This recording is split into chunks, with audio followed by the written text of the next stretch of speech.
Welcome to Houston Life. I'm Jennifer Broom. And I'm Derek Shore. Happy Monday, everyone. Now, this time of year is known as the cuffing season. What? Yeah, what's that? Like handcuffs? The weather is getting cooler. People are looking to start new relationships or maybe commit to the ones they're already in. But how do you navigate it all? Oh, like, wow, you're going to relationship means handcuffs. Oh, yeah, like man. you handcuff yourself to the person. Yeah. So what should you know about your partner before popping the question?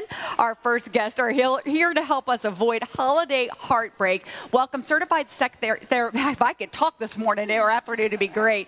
We have a certified sex therapist, Emily De Ayala, and marriage and family therapist, Dr. Viviana Coles. Ladies, thank you for joining us. And welcome back to Houston Life. We love these awkward conversations about love and romance. So why don't we jump right into it? Holiday time, it seems like there's even more pressure when it comes to relationships and when you may be taking a romantic partner home. Right. So my first question for you is, let's say you started dating someone a month ago.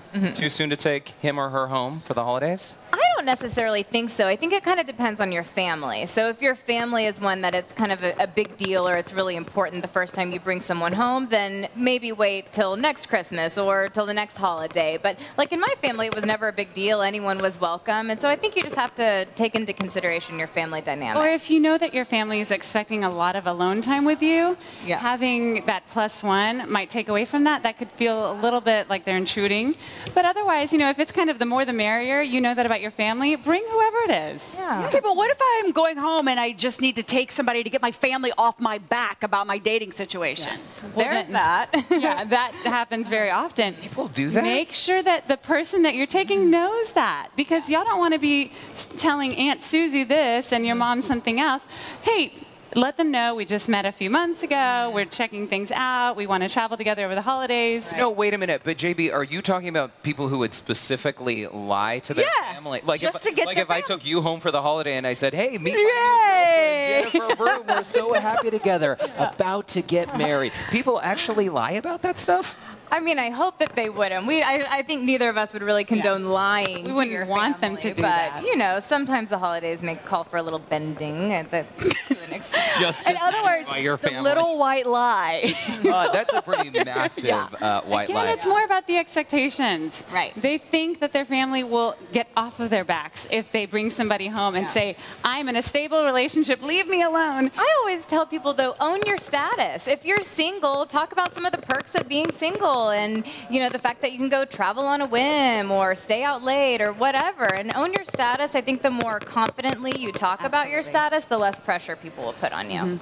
What about the big one of, and you guys know it happens all the time, somebody popping the question, but you don't want to say yes. Oh, Well, I would idiot. say, So I would bad. say if you're in front of people and it's something that you think is a little bit more public than normal, Like I would maybe in say, front of the Christmas tree, or maybe at the mall with everyone videotaping you, and then you decide to propose.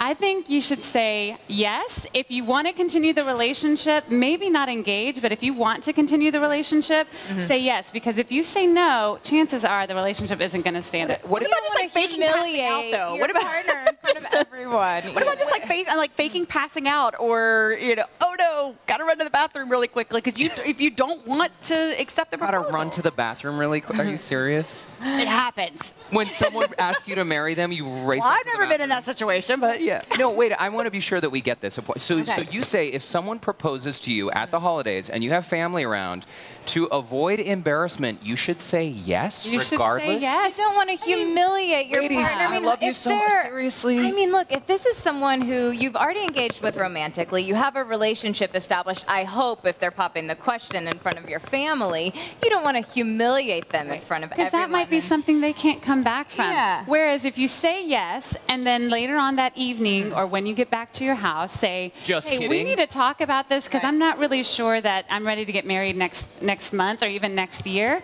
But I appreciate this. Let's talk through it. Let's maybe if we can't work through our issues, let's go see a therapist and make sure that we're on the right track with premarital counseling. Or Either something. way with that, if you don't want to marry that person, if you say yes or you say no, you're going to be miserable for the whole holiday. Okay, word to the wise, just do not propose at Christmas in front of the whole dang family. Unless you've discussed that Yes, that I is was something gonna you're say, ready for. We are both big on preventative counseling. So, I mean, I think all of this can be avoided. I would not advise anyone to propose in front of a big group of people if you haven't already talked about that with your significant other. You want to make sure you're on the same page because that's all a for big question. passion and like letting the movement kind of come through you. But then you need to expect that if it's spontaneous, you might get a spontaneous no. Okay, moving on from these awkward proposal moments. How I'm thinking about the I'm thinking scenario- about the baseball games where it happens, where you see the girl just run. Yeah, exactly. Now, what about the scenario where you go home with your partner, spouse, or potential spouse, but they really don't like your family, and they're sort of pulling you aside, complaining about your mom, complaining about your siblings. How do you handle a situation like that? So I think that during the holidays, and probably because you're spending so much time with your family, people get a little sensitive. I encourage people to, suck it up a little bit during the holidays, especially if this is some of the only time you get to spend with all of your family. You want to be supportive to your partner. There are always going to be people that do things that irritate you or you don't like, and I just encourage people to take a collective deep breath, try to self-soothe. You can't change other people. You can only change your reactions. How do you do that, though? You pull your partner aside and you say, listen, you may not like my mom, but she is my mom, so chill. There needs to be a level of respect for that status. And if you're planning on something long-term with this person, you really are probably going to be engaging with their family much more often and forever. So you want to kind of make sure that you're toning it down and thinking more about the big picture. Right. Not Look for similarities, not differences with family. I think that's a good way to help. What about for folks that are married and their mother-in-law or father-in-law just does something every single time that just gets under your skin? take a walk. There's cool outside. There's Take a technique It's of avoiding. winter time. Yeah. No, I mean, I think that you can gently confront the behavior. If it's really getting under your skin, if it's happening over and over again, you want to use I statements to say, this is how I feel when you do this. And we were talking before about finding a replacement behavior for them. Is it better for you to go directly to your mother-in-law or your father-in-law, or I think we would agree. I have think your yes, spouse but intervene? maybe in the morning versus in the evening after all the drinks have flowed. So you can really be thoughtful and everyone's in a more relaxed place. Also, make sure that it's a one-on-one conversation. If you want your partner to be a witness to it, let them be a witness to it, but they're not the go-between. Right. In therapy, we call that triangulation, where you're pulling in someone else to buffer the anxiety between two people. You don't want to do that. no war across the table? Right. Let's talk a little bit about people who may have been in a relationship for a few years. I mean, so holiday time, again, there's a lot of pressure. Let's say Jennifer and I have been together for 3 or 4 years.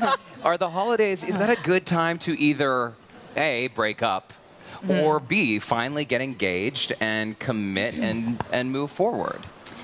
I don't really like using the holidays as like a measure to a time to like change a behavior. Some people need that, but I think you have to make those decisions and initiate change when it feels right for you or for your relationship. In other words, don't put more pressure just because of the time of year. That doesn't really make sense. But, you know, you can use that time to have your relationship grow more. You can use that relationship to kind of spread your wings and meet other people in the families if they're important to you, or if you created your own family with friends and, you know, Friendsgiving, that sort of thing. You can do all of that and use it as a time to catapult your relationship forward to the next level, but it doesn't have to be the level. Well, yeah, because Or if something goes evaluate. badly around the holidays, and it just seems like every year on, every year on Thanksgiving, I remember being dumped on Thanksgiving, you know? And I can't believe you were dumped on it's not, I'm just saying, like, you don't want it to become an unhappy memory. Right. I think that if there's already stress or tension in the relationships, the holidays can definitely exacerbate that. So I think that's what a lot of people feel. I encourage people, if you're making a big decision like ending a relationship, especially if it's one that's gone on for like 4 years, as you were saying, you want to be sure about that decision. Try to, you know, let the calm settle again before you ultimately make that call. It's really a pressure cooker. I mean, we're all indoors for an extended amount of time. There's alcohol, there's food, there's kids running around. It's a pressure cooker. Okay, so we're going to keep our pressure cooker conversation going. You don't want to stick around. They're staying with us. We're going to, maybe if you do want to break up during the holidays, how to do it when we come back.